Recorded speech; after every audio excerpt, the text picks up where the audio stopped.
그러면 반대쪽으로 오신 건가? 다른 분들은? 동영상을 보니까 유튜브에 보면 드디어 이곳에 왔습니다. 저는 오늘 제가 이렇게 편하게 살 수 있는 밑바탕을 만들어 주신 한 가족을 만나러 왔습니다. 여러분들이 알고 계시는 이회영 선생님의 기념관인데요. 이분들의 삶을 저와 함께 가보실까요? 성우 전진아의 지나온 시간.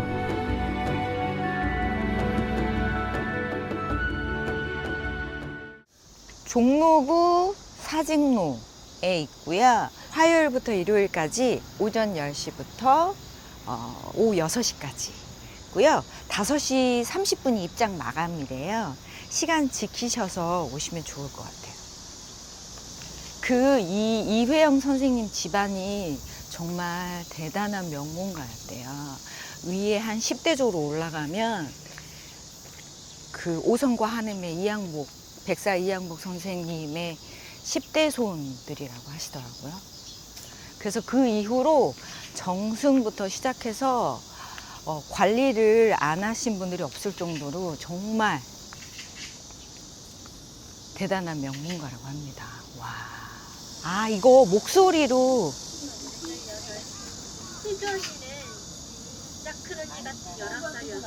목소리로 안내를 해주고 있어요. 이게 뭐게요? 이게 6개잖아요. 우당 형제들을 상징하는 거예요. 이 우당 선생님, 그러니까 이양복 선생님이 명동 일대, 남산 명동 일대가 이들의 터전이었대요. 그래서 쌍회정이라는 정자를 지어서 이렇게 일대에서 사셨는데, 우당 형제가 나중에 이제 집을 다 정리하고 만주로 갈 때 그 쌍회정에서 회의를 해서 재산을 정리해서 만주로 가거든요. 약간 그걸 상징하는. 실례합니다. 1층과 안녕하세요. 감사합니다. 1층과 2층으로 되어 있나 봐요. 이회영 가족분들 형제가 6형제가 있고, 그래서 첫째가 이건영 선생님, 둘째가 이석영 선생님. 이 이석영 선생님이 큰아버지한테 자식이 없어서 양자로 들어가요. 그래서 그분의 많은 재산을 상속받는, 그래서 6형제 중에 가장 많은 재산을 소유하신 분이었고, 운동을 할 때 전 재산을 다 처분해서 가장 많은 돈을 기부하셔가지고 나중에 이제 만주 가서 신흥무관학교를 세울 때 가장 많은 자금을 조달해 주셨던 분이고, 이철영 선생님이 세 번째, 넷째가 이회영 선생님, 그 다음에 5째 분이 이시영 선생님, 그리고 6째가 이호영 선생님, 이렇게 6형제입니다.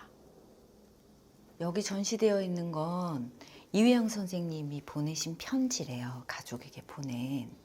그래서 대부분 그때 당시에는 밀정들도 많고 일본의 감시가 삼엄했었기 때문에 대부분 의사소통은 종이에다 필담으로 하시고, 그리고 바로 불 붙여서 없애버리고, 그리고 기록을 많이 남기신 분들이 없었대요. 왜냐면 자료가 되니까.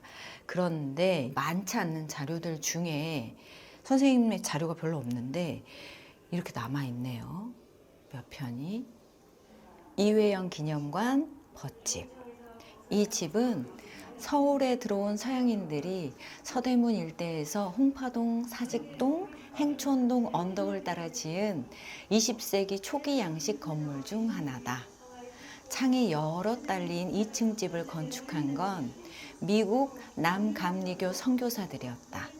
이들은 배화학당을 세웠다.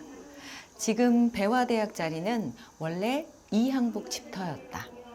이를 피룬대라고 하는데 이항복이 새겼다는 각자가 바위에 굵게 박혀 있다. 우당 이회영 선생은 경주 이씨 백사공파다. 백사공이란 바로 이양복 선생을 말한다. 이회영은 항일 무장 독립투쟁 기지를 건설고자 서울을 떠나기에 앞서 백사 할아버지께서 임진왜란을 맞아 외인들과 싸웠듯 우리 가문은 그 뜻을 이어가야 한다고 여러 가솔들 앞에서 말했다. 남산에서 자리를 옮겨온 이회영 기념관은 이회영 가문으로 보자면 할아버지 영역으로 돌아온 셈이다. 여기는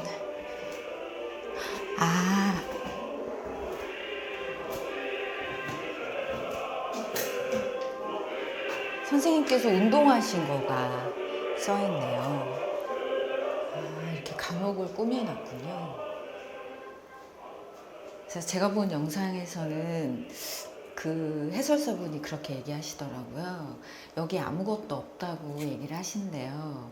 그런데 이 안에서 이루어졌던 고문과 그리고 죽음들이 이 안에 꽉 차 있다고, 독립운동을 했던 곳이기도 하다면서 그 아무것도 없지만 그런 독립의 의지와 사람들의 마음이 여기 가득 차 있다고 보시면 될 것 같다고 얘기하시더라고요. 여기 글도 있는데요. 이회영 형제는 북두칠성 같았고 아들들, 딸들은 은하수 같았다. 이회영 6 형제네 자식들, 곧 아들들, 딸들은 어머니, 아버지 세대와 마찬가지로 항일 투쟁에 참여했다. 부모 세대에게 항일운동이 결단이었다면 이들에게는 운명이라기보다는 생활이었다. 그래서 여기가 감옥입니다. 이회영 선생님이 계셨을 거라는 그 감옥을 이렇게 저희가 추측해서 이 분들이 만들어 놓으신 거거든요. 그래서 보면 여기 이회영 선생님 사진이 이렇게 있고요. 그리고 이회영 선생님이 잡혀서 나중에 순국하실 때 고문을 받고 돌아가시거든요. 그때 일본이 신문 기사를 내요. 땡땡 운동을 한 노인이 유치장에서 목을 매달아 자살했다는 내용의 신문 기사를 내는데, 그게 사실은 이회영 선생님이 붙잡혀서 고문을 받다가 돌아가셨는데 그렇게 일본이 신문 기사를 낸 거죠. 그래서 이게 그 신문 기사였던 것 같습니다. 2층에 전시실이 있는데요. 이렇게 사진이 다 걸려 있네요. 1905년 을사늑약 반대 투쟁을 하셨네요. 1905년에 을사늑약이 체결돼서 외교권이 없어지잖아요. 그거를 반대하는 투쟁을 하셨대요. 상동교회에서.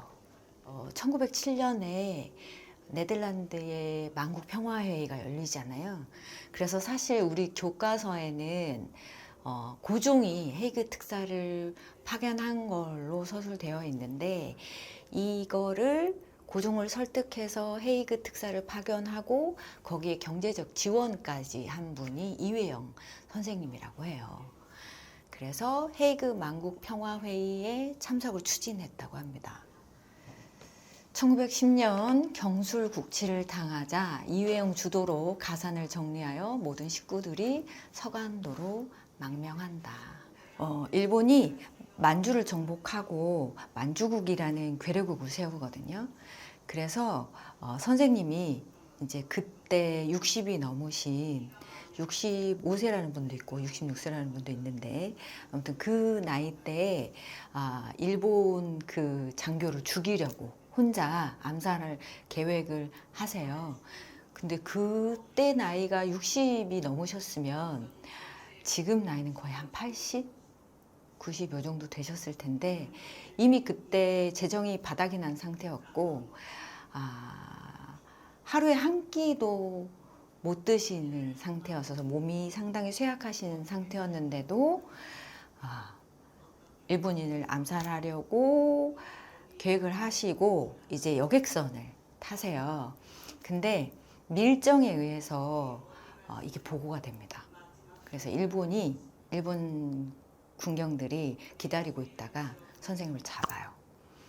그리고 이제 고문 끝에 여기서 순국을 하신 거죠. 아까 제가 말씀드린 뭐 이건영, 이석영, 이철영, 이회영, 이시영, 이호영 이렇게 6 형제 중에 첫째와 셋째 분은 병으로 돌아가시고, 그 다음에 가장 재산이 많았다는 이석영 선생님은 굶어서 돌아가셨대요. 정말 저 빈민촌에서 조용히 아무도 모르게, 아무도 몰랐다네요. 이렇게 돌아가시고, 그 다음에 이호영 선생님의 일가족은 일본이 일가족 전체를 몰살시켰대요. 그리고 이회영 선생님은 순국을 하시고, 그리고 유일하게 이시영 선생님만 독립을 보셨다고 해요. 그래서 요게 이 사진이 그 사진인데, 여기 오른쪽에 눈물을 훔치시면서 울고 계신 분이 이시영 선생님이라고 합니다. 신흥무관학교 사람들. 그래서 10년 동안 3,500명 정도 되는 독립운동가들을 키워냈다고 하고요. 이거는 선생님 약과 문진, 인장과 문진.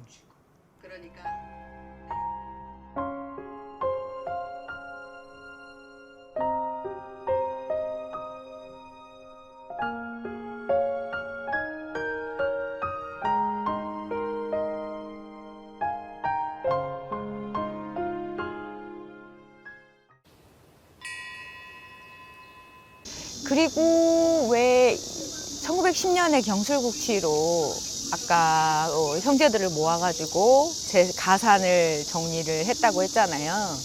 이분들의 재산이 어마어마했다고 해요. 명동 일대나 서울의 3분의 1이 이분들 땅이었다고 하네요. 네, 이석영 선생님이 대부분 그 땅을 소유하셨다고 해요. 갑부 중에 갑부였다고 합니다. 심지어 그때 당시에 이렇게 명문가는 일본이 가만두지 않았어요.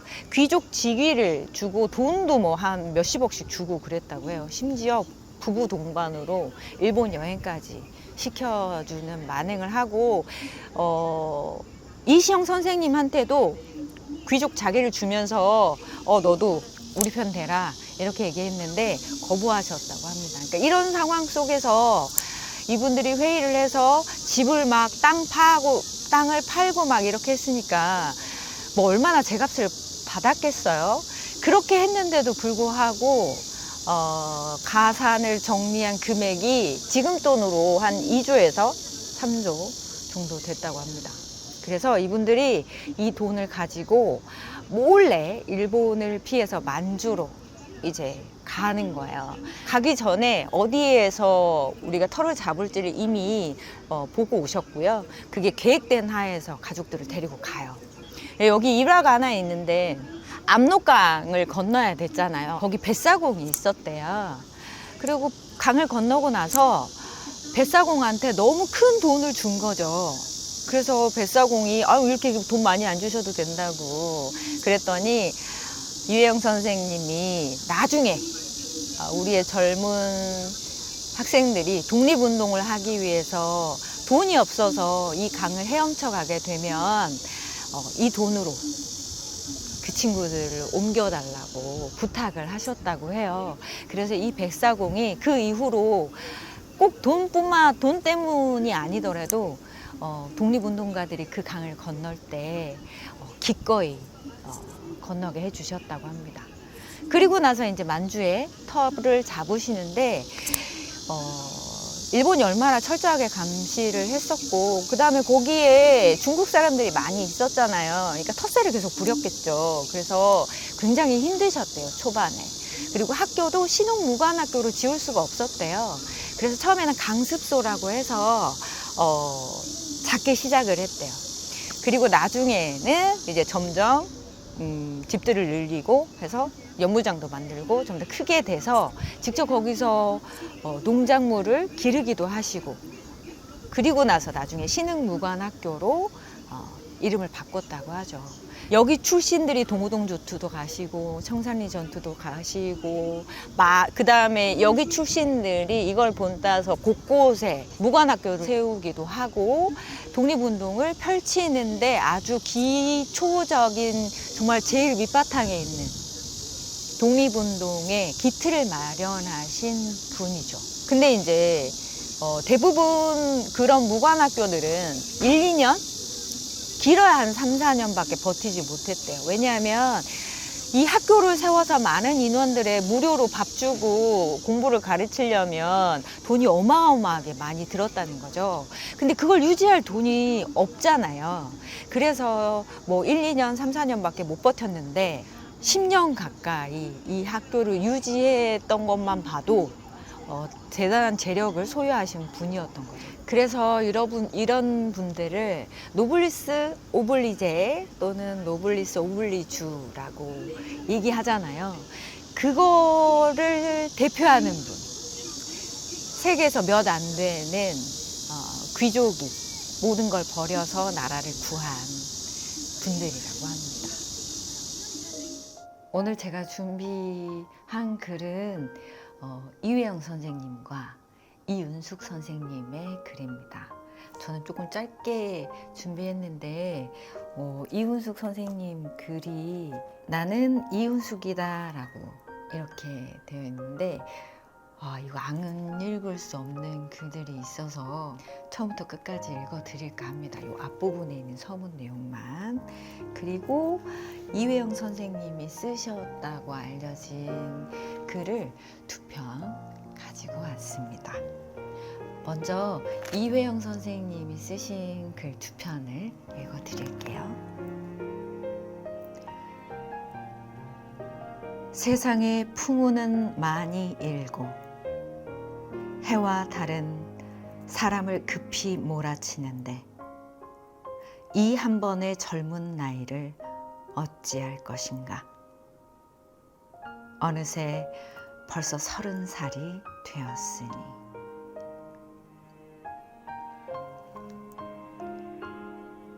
세상에 인간으로 태어나서 누구나 자기가 바라는 목적이 있네. 그 목적을 달성한다면 그보다 더한 행복이 없을 것이네. 그리고 그 목적을 달성하기 위하여 그 자리에서 죽는다 하더라도 이 또한 행복이 아니겠는가. 우당 이회영. 그리고 이윤숙 선생님의 글을 여기에 좀 길게 있어서 읽어드리겠습니다. 나는 이윤숙이다. 내 이름은 이윤숙이다. 은숙. 그 무렵 나 같은 이름을 가진 여자는 흔치 않았다. 공주에서 서울로 올라온 나는 서울 양반과 서양식 콜레를 올렸다. 그가 지아비 우당장 이회영이다. 서울 사람이 되었달 뿐 솔직히 나는 여전히 사만갑족이라고 부르는 대갓집에 사는 새댁이었다.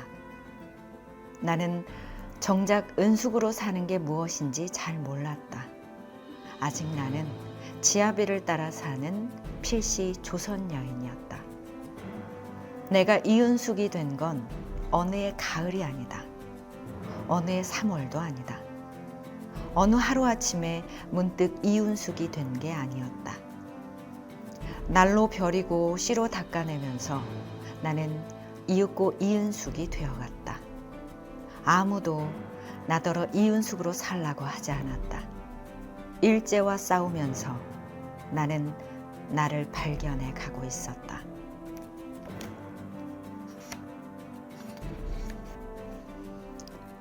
배고른 서간도 긴 겨울밤, 옥수수 한 줌 속에서도 적과 동지를 가려낼 수 있었던 건 우연이 아니었다.